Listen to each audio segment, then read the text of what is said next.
미국의 39번째 대통령은 지미 카터 씨입니다. 그분에 대한 화려한 이력은 땅콩 재배하다가 대통령이 되었다는 것하고, 우리나라에도 다녀가셨지만 집 없는 무주택자들을 위해서 헤비타트, 그곳에서 집을 짓는 일들로 선수 좋은 본을 보여주신 분이기도 합니다. 그리고 각국에 미국인들이 억류되어 있으면 평화의 사신처럼 찾아가서 억류된 자들을 풀어오기도 하고, 중재의 화신으로 아름답게 남은 생애를 살아가시는 분이기도 합니다. 그분이 자서전으로 책을 한 권 썼는데, 책 제목은 왜 최선을 다하지 않았는가 라고 하는 책입니다. 그 책에 나오는 이야기를 제가 잠깐 여러분에게 소개할까 합니다. 카터 씨는 신앙심이 독실한 분입니다. 그가 출석하는 교회에서 전도 훈련을 받았습니다.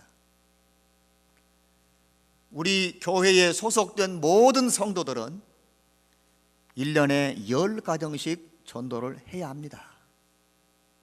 목사님으로부터 전도의 훈련을 받고 온 교우들이 실천을 했습니다. 대통령으로 취임하고 보면 그 본교회에 출석하기가 어려워질 터인데, 전도 훈련을 받고부터 그 교회에 출석할 수 없을 때까지 14년 동안 1년에 10가정, 140가정을 전도해서 교회로 인도했던 분입니다. 카터 씨 자신도 내가 14년 동안 140가정을 전도했다는 것에 대한 결과를 보면서 대단히 자랑스럽게 여겼습니다. 기쁜 마음으로 만나는 사람들에게 예수를 믿도록 전도한 결과가 이렇게 풍성하고 좋은 결과를 얻었노라고 자랑스럽게 간증을 했습니다. 카터 씨가 주지사로 후보를 하게 되었을 때였습니다. 선거운동을 하면서 30만 명이나 되는 많은 사람을 만났습니다. 만나는 사람마다 일일이 악수를 했습니다. 입이 부르틀 정도로 자기의 정책을 계속해서 말하고 또 말하고 또 말하고,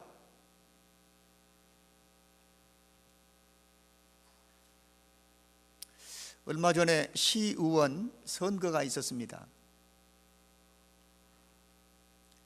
시의원 출마하시는 남편, 그 곁에서 부인들이 함께 고개를 숙이는데 허리뼈가 부러질 정도로 하시더라고요. 막 손을 흔들고, 비가 와도 우의를 입지 않고 우산도 쓰지 않고 비를 주룩주룩 맞으면서 지나가는 그 자동차에게 손을 흔들면서 고개를 숙여 인사를 하는데, 앞으로 정치계에 입문하실 남편들이 혹 있다면 부인들은 지금부터 몸 관리를 좀 해야 될 것 같아요. 그렇지 않으면 감당하기 좀 어려울 것 같습니다. 카터 씨도 조지아 주의 주지사로 입후보하게 되었을 때 일일이 악수하면서 입이 부르틀 정도로 내가 주지사가 되면 이런 정책으로 우리 주를 잘 사는 주로 정책을 펴나가겠다고 말하고 또 말했습니다. 그는 자서전을 써가면서 통계를 보고 깜짝 놀랐습니다. 내가 지난 14년 동안 주님과 교회를 위해서 고작 1년에 10가정, 14년에 140가정을 전도하고 나는 그것을 대단한 일로 생각하고 자랑했는데, 내가 주지사가 되는 일들 출세와 성공을 위해서는 3개월 동안 30만 명을 만나면서 입이 부르틀 정도로 내가 그렇게 열변을 토했던 것에 대해서, 이 두 가지 사실을 자서전으로 글을 쓰려고 그 통계를 보면서 깜짝 놀랐습니다. 14년 동안 내가 한 것이 3개월 동안 한 것보다 많지 않고, 그 결과는 그리 크지 않았음에도 나는 그것이 별것이나 되는 것인 양 자랑하고 그것을 간증했던 것이 부끄럽게 느껴져 왔습니다. 주님을 위하여, 교회를 위하여, 하나님의 나라와 영광을 위하여 내가 한 것은 별것 아니었구나. 그런데 내 명예를 얻고 내 성공의 발판을 만드는 그 자리를 위해서는 3개월 동안 30만 명 만났다는 것이 대단한 것 아닙니까? 석 달 동안 30만 명을 만난 것 자체가 중요한 게 아니라 나를 위해서는 내가 이렇게 해왔는데, 주님과 교회를 위해서는 내가 어떻게 살아왔던가, 그것을 비교하면서 부끄럽고 얼굴을 들 수 없을 만큼이나 창피한 모습을, 그런 최선을 다하지 않았는가라고 하는 그 책자에다가 그의 신병을 그려놓았습니다. 올해도 이제 한 달러간 남겨놓고 결산을 해야 하는 시간이 다가왔습니다.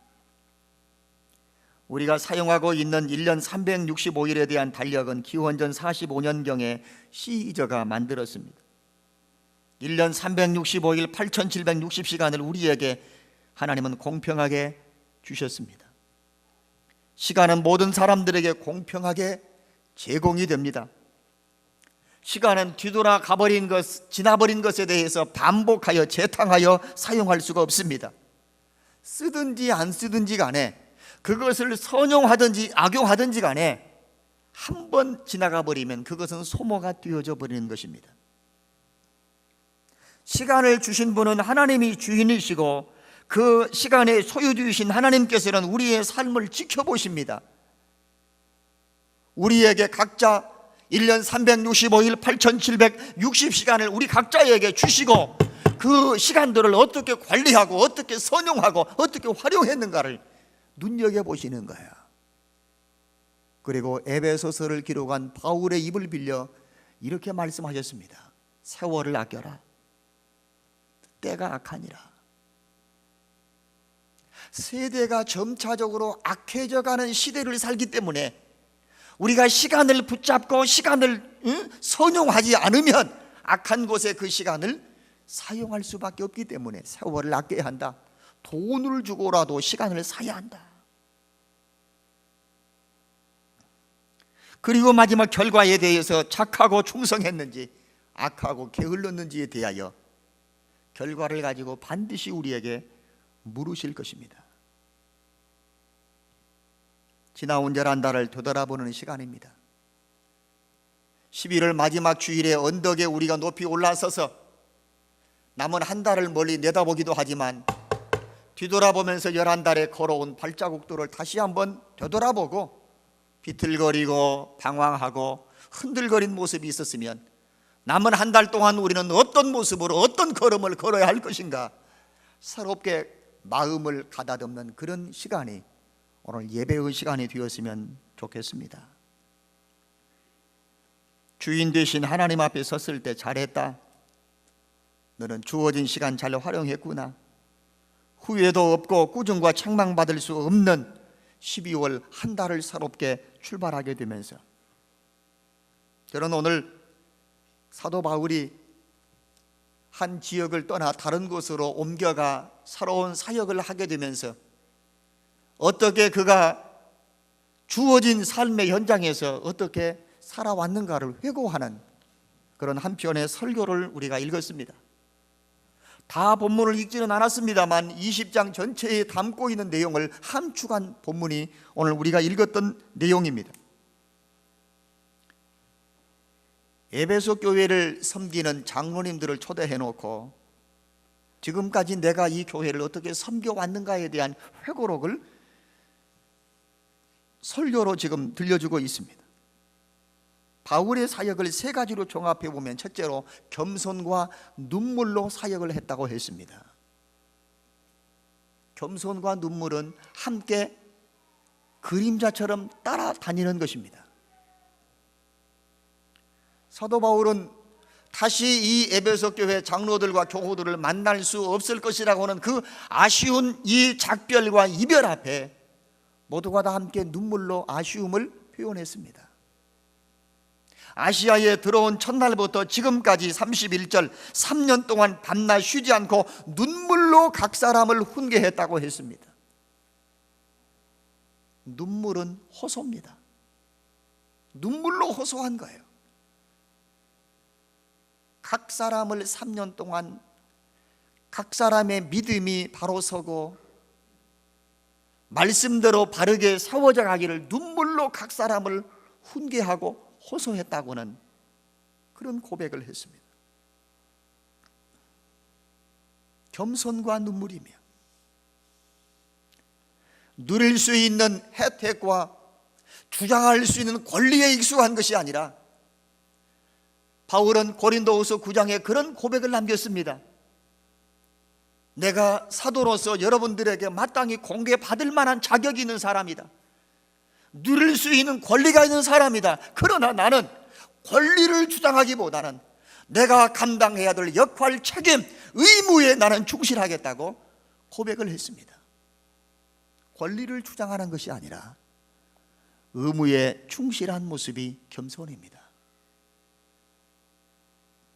두 번째는 같은 동족이면서도 신앙관이 다르다는 이유 때문에 유대인들의 간계로 말미암아 시험을 많이 받았지만 참고 주님을 섬겨왔습니다.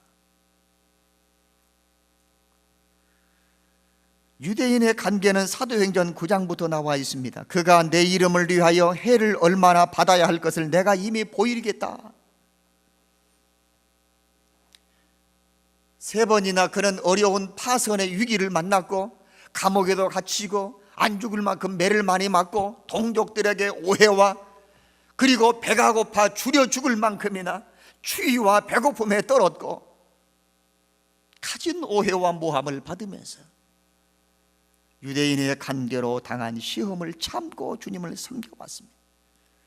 마지막 3번째는 교회와 성도들에게 유익할 것이라고 생각한다면 집에 찾아가든지 개인을 만나든지 장소와 시간을 불문하고 교회와 성도들의 신앙생활에 유익할 것 같으면 거리낌이 없이 가르쳤다고 했습니다. 거리낌이 없이 가르쳤다. 그래서 나는 마지막 그들의 피에 대하여 깨끗하다고 했습니다. 에스겔서의 말씀 보면 복음을 전하거나 복음을 전해서 그 영혼들이 돌아와 구원 받으면 다행이지만 만약에 복음을 전하지 않고 전도하지 않고 그 영혼이 지옥의 심판을 받는다면 그 사람들의 핏값을 네 손에서 찾겠다고 했어요.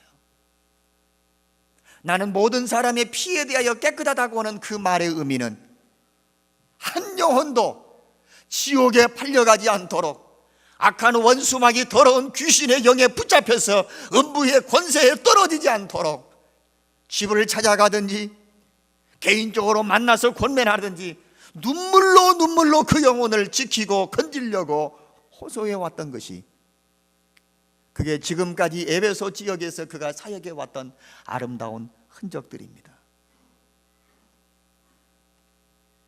우리가 주님을 섬겨 예배하면서 주님의 몸된 교회를 섬겨 직분받아 봉사하면서 오늘 바울과 같이 에베소 이 교회에서 3년 동안 사역을 하게 되면서 그가 눈물과 겸손으로 헌신해 왔던 것처럼 유대인들의 간계로 당한 시험을 참고 주님을 섬겼던 인내의 모습처럼 교회와 성도들에게 영적으로 유익할 것 같으면 그것이 무엇이든 그들이 누구이든 그들이 장소가 어느 장소이든 간에 시간과 관계를 불문하고 거리낌 없이 가르쳐 왔다고 하는 사명에 충성했던 이 바울처럼 오늘 우리들을 또 11월 마지막 주일 이 언덕에 올라서서 남은 한 달을 바라보는 그 여러분 관심보다도 지난 11달 동안 우리가 어떻게 살아왔는가를 되돌아볼 때 바울처럼 이런 아쉬움과 후회가 남지 않는 이런 자신과 이런 용기와 이런 당당함으로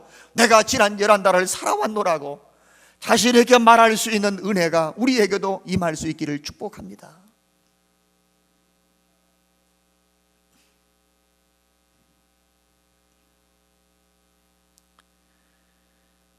우리도 신앙생활 하면서 어려움도 아픔도 많습니다. 그러다 보면 그만 어려움과 아픔 때문에 낙심이 되어지고 복음의 능력을 상실해버리고 바울처럼 끝까지 사역에 충실하지 못하고 겸손과 눈물로 헌신하지 못하는 경우들이 종종 있습니다. 바울의 사역을 되돌아놓고 보면서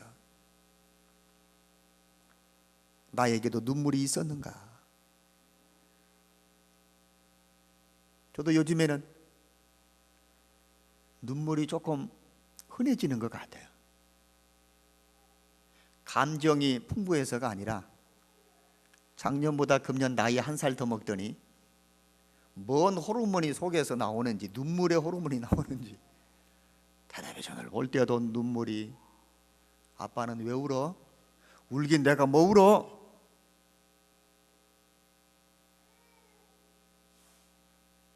나 자신의 사역의 현장을 뒤돌아놓고 보면서 바울처럼 이런 고백, 이런 당당함, 이런 자신감 있게 내가 사역을 해왔는가를 되돌아놓고 보니까 그러지 못한 것이 많고 부끄럽고 죄송하고, 카터 대통령처럼 나 자신의 일을 위해서는 그렇게 입이 부르트도록 그렇게 열심을 냈는데 주님과 교회와 말씀의 명령 앞에 나는 얼마나 순종해 왔는가를 되돌아놓고 보니까 그렇지 못한 점이 더 많은 것 같아서 아쉬움과 부끄러움과 창피함 때문에도 눈물이 나는 것이고, 눈물의 결산들이 우리에게도 있어야 되지 않을까? 얼마만큼 말씀 듣고 베드로의 설교를 듣고 그 말씀이 그런가 하여 말씀을 듣고 마음에 찔려 어찌할꼬 애통하며 회개했던 초대 예루살렘 교회 성도들처럼 말씀을 읽으면서도 눈물이 흐르고 말씀을 들으면서도 그 말씀이 은혜가 되어 그 말씀대로 살지 못한 자신을 부끄럽게 착하면서 눈물이 나오고, 찬송을 부르면서도 우리의 가슴 깊은 곳에서부터 솟구쳐 오르는 하나님의 은혜에 대한 감격 때문에 내가 얼마나 눈물을 닦아보았는가. 때를 얻든지 못 얻든지 복음을 전하고 영혼을 구령하고 생명 살리는 일을 힘쓰고, 그렇지 않는다면 그들의 핏값을 내 손에서 찾는다는 말씀을 들을 때에 자다가도 벌떡 일어나서 우리 친정과 우리 시댁과 내 자녀들과 일가와 친척과 직장의 동료들을 예수 앞으로 인도하지 못한 그 부끄러움 때문에, 예수 믿지 않는다면 반드시 그 영혼이 지옥 갈 영혼을 생각한다면 안타까워서라도 내가 눈물을 흘렸어야 할 터인데,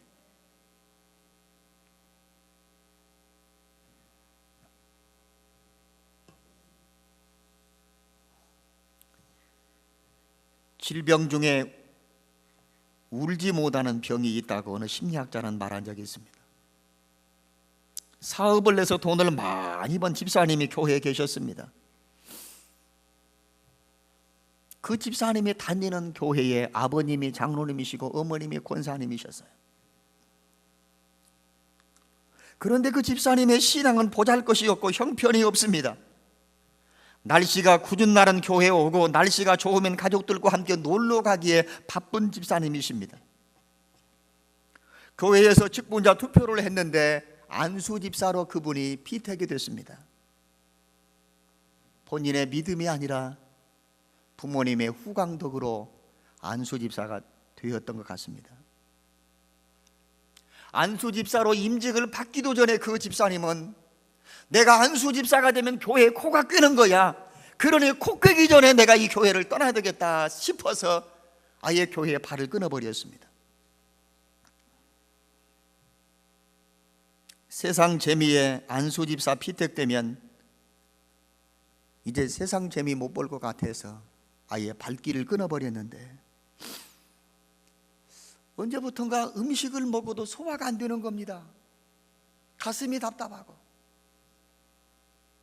병원에 가서 약국에 가서 소화제만 뎁다 사서 계속 먹어도 소화가 안 됩니다. 몸이 점점 쇠약해지면서 병원에 가 검사를 받았더니 위암 3기가 되었다고 했습니다. 수술도 할 수 없고 죽음의 날짜만 기다리는데 수약에 져가는 그 연약한 몸으로 가족들을 앉혀놓고 그는 이렇게 표현을 했습니다. 사랑하는 여보, 얘들아, 하나님이 나를 사랑하셔서 예수 믿게 하고 장로 권사의 부모를 내게 주셔서 나는 감사하다. 나를 교회에서 충성되게 일하라고 안수집사까지 세워주셨는데 그 은혜를 모르고 내가 세상 재미에 빠져버렸구나. 나를 그대로 두면 육신도 영혼도 지옥에 갈까봐 하나님이 내 육신은 부르시고 영혼을 구원하게 해주셔서 나는 감사하구나. 죽음을 앞두고 인생의 끝자락에서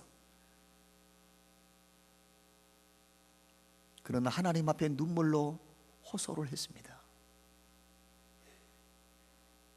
그때라도 하나님 앞에 눈물로 호소하며 자신의 지나온 삶이 옳지 못했으며 바람직하지 못했으며 하나님 앞에 정직하지 못했음을 그때라도 뉘우치고 회개한다면 십자가 한편의 강도처럼 주여 당신의 나라 임하실 때 나를 기억하소서라고 함으로 오늘 네가 나와 함께 낙원에 있을 것이라고 하시는 그 마지막 실날 같은 그 잃어본 끈을 붙들고라도 구원을 받게 하신 것처럼 육신은 하나님이 나를 부르셔서 데려가시지만 마지막 때 영혼이라도 지옥 가면 안 될 줄 알고 나를 깨닫게 해주신 것 때문에 펑펑 울면서 아쉬운 눈물을 흘렸다는 기록을 보았습니다. 바울의 고별 설교 속에 그의 사역을 세 가지로 말씀을 보려고 합니다. 첫 번째 20절부터 24절까지 바울은 자신의 이력도 화려합니다. 공부를 얼마나 많이 했느냐 못했느냐, 가방끈이 기냐 짧냐, 바울과 길이를 재보면 바울의 길이를 따라갈 사람이 없습니다. 언어에 등통했습니다. 그는 로마의 시민권을 가진 사람입니다. 태어나면서부터 그는 하나님의 선택받은 백성으로 자랑거리가 많은 사람입니다. 그렇지만 그는 자신의 화려한 이력을 앞세우지 않았습니다. 그의 사역의 현장을 그는 이렇게 고백했습니다. 나는 성령에 매여 사역을 했다고 했습니다.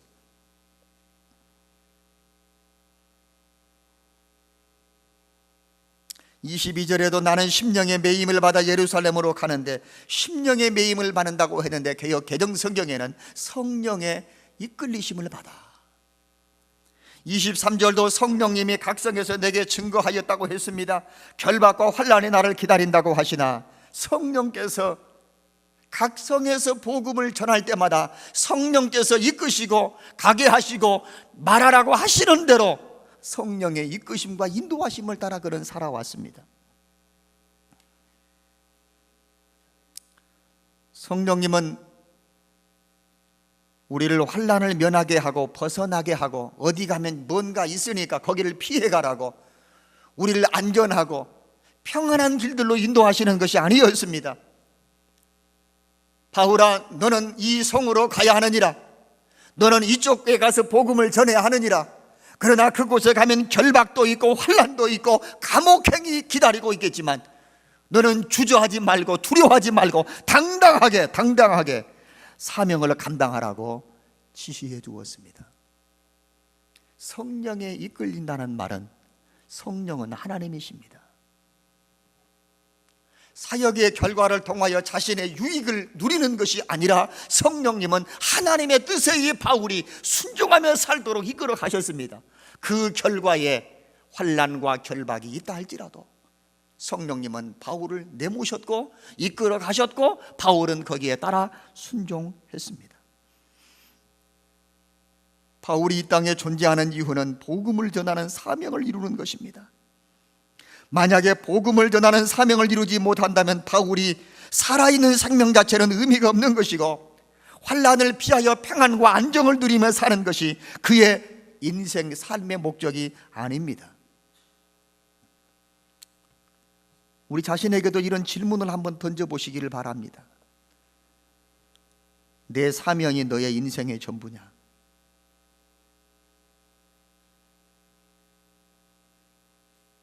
바울은 이런 고백을 했습니다. 나의 달려갈 길과 주께로부터 받은 사명, 그 사명은 하나님의 은혜의 복음을 증거하는 일입니다. 그 사명을 완수하기까지 나는 내 생명을 조금도 귀하게 여기지 않겠다고 했습니다. 우리 각자에게 사명이 다릅니다. 직장에서 우리가 감당해야 될 역할, 사명입니다. 가정에서 남편으로, 아내로, 부모로 여러분 감당해야 될 몫이 있으면 그 자체가 사명인 것입니다. 주님의 몸된 교회를 섬기면서 어떻게 하여 주님의 교회와 그리고 하나님의 영광을 드러내는 일들로 아름답게 헌신할 수 있도록 직분과 여러분 책임을 맡기신 그 자체가 사명인 것입니다. 교회에서 직분에 걸맞도록 헌신하는 것, 우리가 직장과 가정과 교회에서 시민의 한 사람으로서 우리의 책임에 합당한 헌신과 봉사가 곧 사명인 것입니다. 내게 어깨에 짊어져진 사명의 그 멍에를 나는 내 생명을 조금도 아깝게 여기거나 그것을 감당하는 데 있어서 피곤하다고 나는 그 멍에를 내려놓으려고 하지는 않았는가? 당신의 사명이 당신의 인생의 전부냐고 묻는다면 바울은 주께로부터 받은 사명, 은혜의 복음을 증거하는 일을 주님이 내 어깨에 메어주신 멍에요, 나는 그것을 감당해야 될 사명을 받은 책임자이기 때문에 그 사명 책임을 다하기까지 나는 내 생명을 조금도 귀하게 여기지 않겠다고 했습니다. 사명을 다 이루기까지는 죽을 수도 없다는 것입니다. 서울 사랑의 교회 돌아가신 옥하는 목사님, 성도들을, 평신도를 깨워서 제자 훈련으로 양육을 하시는데 그 교회에서 양육을 받고 믿음을 키워가는 어느 집사님 한 분이 책을 썼습니다. 그 책 제목이 뭔지 압니까? 제자 훈련이 끝나기 전까지는 아프지도 말고 죽지도 맙시다요. 내가 교회에서 말씀의 훈련을 받기 시작했는데 이 말씀의 훈련을 받는 이 사역이 끝나기 전까지는 나는 아플 수도 없고 죽을 수도 없습니다. 그것이 사명인가요? 실버 찬양단원 여러분, 명년 연초에도 여러분들이 귀하게 이렇게 헌신해 주셨으면 좋겠어요. 그리고 하나님 앞에 여러분 기댈 수 있는, 문댈 수 있는, 문지를 수 있는 언덕을 하나 만드십시오. 하나님, 제가 2015년도에도 내가 실버 찬양단원으로 나 봉사하려고 합니다. 2015년도 연초에 받은 그 직분, 연말까지 사명 감당하기 위해서 나는 아파서도 안 됩니다. 데려가셔도 안 됩니다. 연말까지는요 하나님이 책임지시는 거예요. 그게 멍해입니다. 그것이 교회에서 받은 직분이요, 직장과 사회에서 우리가 맡은 역할과 책임이요, 여러분 가정에서 부모로서, 아내로서, 남편으로서, 순천 시민의 한 일원으로서 거기에 걸맞도록 헌신하고 거기에 걸맞도록 책임감을 감당하고 봉사하고 헌신하는 모습, 성령의 이끄심을 받았던 거예요. 성령의 인도하심과 성령의 이끄심은, 성령에 매여 끌려가는 것은 결과가 하나님의 영광입니다. 나의 편안과 안일이 아니라 하나님의 영광을 목적 삼는 것입니다.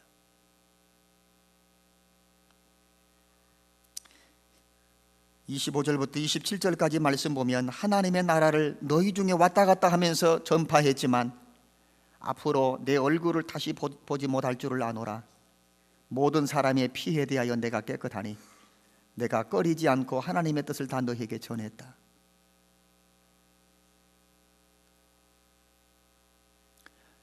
여러분, 오늘 이 말씀은 제가 여러분에게 설교하기 약간은 부담스러운 말씀입니다.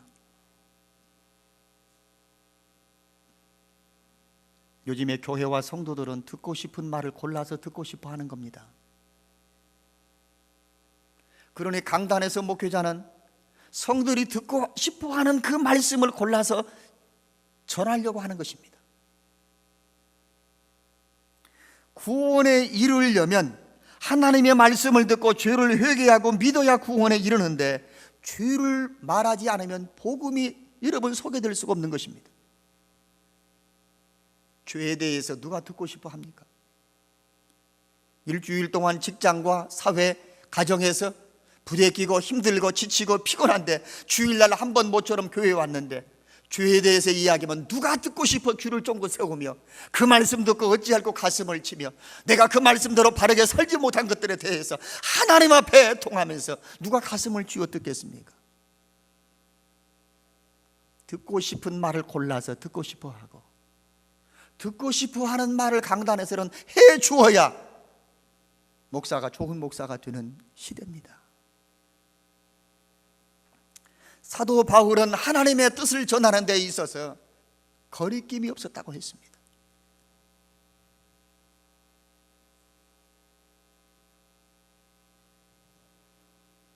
하나님의 뜻을 다 전했다. 그리고 마지막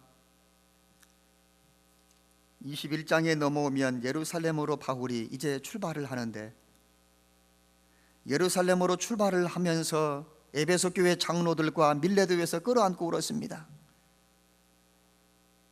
이제 가면 언제 또 볼 수 있을까요? 두로의 제자들도 사도 바울로 하여금 예루살렘으로 올라가지 마시라고 말렸습니다. 아가보의 예언을 듣고 또 웁니다. 예루살렘에 올라가지 말라고. 그런데 바울은 이렇게 말합니다. 예수의 이름을 위하여 예루살렘에 가서 결박을 받을 뿐만 아니라 나는 죽을 것도 각오했다. 사명에 불붙어 있는 사람이야. 그때 제자들이 이렇게 말합니다. 주님 뜻대로 이루어지이다. 하나님의 뜻이라고 한다면 자신의 육신의 안일과 편안과 안전을 생각하는 것이 아니라 결박하여 감옥에 갇히는 것만이 아니라 죽는다 할지라도 나는 예루살렘에 가서 복음을 전해야 될 그 사명의 멍에를 어깨에 메고 있기 때문에 이 사명에 불붙어 있는 바울은 만류할 수가 없습니다. 제자들이 이렇게 말했습니다. 하나님의 뜻이 이루어지기를 원합니다.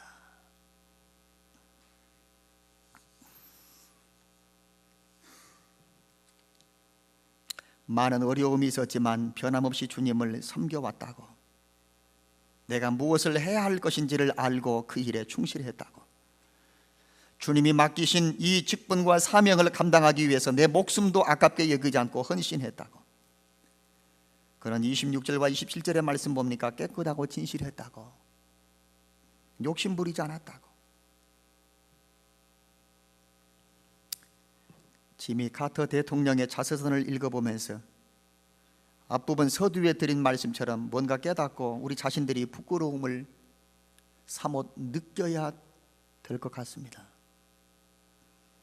세상 북이 아니함과 세상 일만 근심하다가 주님 나를 부르시면 내가 어떤 모습으로 무슨 염치로 주님의 얼굴을 대할 수 있을까?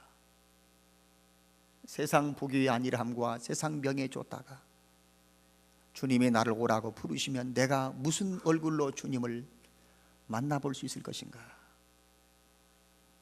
주님을 기쁘시게 하는 일, 주님과 교회를 잘 섬기라고 맡겨진 직분에 합당한 헌신, 영혼 구령의 사명에 얼마만큼 신실했는지를 돌아보면서 우리 자신들은 오늘 예배의 시간이 아니더라도 하나님 앞에 많이 울려야 될 것 같습니다. 잘못했다고, 용서해달라고, 앞으로 남은 내 생명의 수완이 얼마나 보장될지 알 수 없지만 더 잘하겠다고. 무화과 나무 한 그루를 포도원에 심어 놓았습니다. 무화과 나무는 논두렁 밭두럭에 허접하게 심겨져야 될 나무인데 주인이 특별히 포도원 한 중앙에다 심어 놨습니다. 특별한 혜택을 받았습니다. 3년을 지내놓고 보니까 열매가 없습니다. 이제나 저제나 열매가 있을까 와보니 열매는 없고 잎만 무성합니다. 찍어버리라, 땅만 허비한다고. 주인이 노했습니다. 화원지기는 이렇게 간청했습니다. 주인님, 노여움을 보시고 한 해만 더 기회를 주십시다.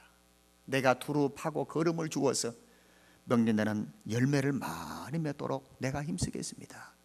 한 번만 더 기회를 주십시오. 한번 따라합시다. 주여, 나에게도 한 번의 기회를 주십시오. 한 번의 기회를 주십시오. 기회를 주면 뭐 합니까? 두루 파고 걸음을 많이 주어서 열매를 많이 맺도록 우리 자신들이 눈물로 하나님 앞에 씨앗을 심든지, 그래야 기쁨으로 단을 거둘 수 있기 때문에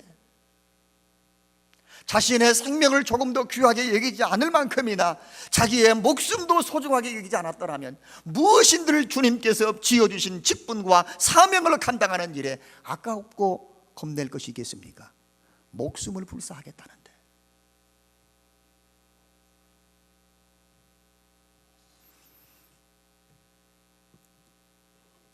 의무에 충실하겠습니다. 하나님, 포도원에 심겨진 무화과 나무처럼 나에게 좋은 기회를 주셨지만 열매를 맺는 일에 소홀했습니다. 잘못했습니다. 용서해 주세요. 한 번만 더 기회를 주시면 두루 파고 걸음을 많이 주어서 열매를 많이 맺어 하늘 창고에 거두어들일 충실한 열매들을 수확하도록 제가 힘쓰겠습니다.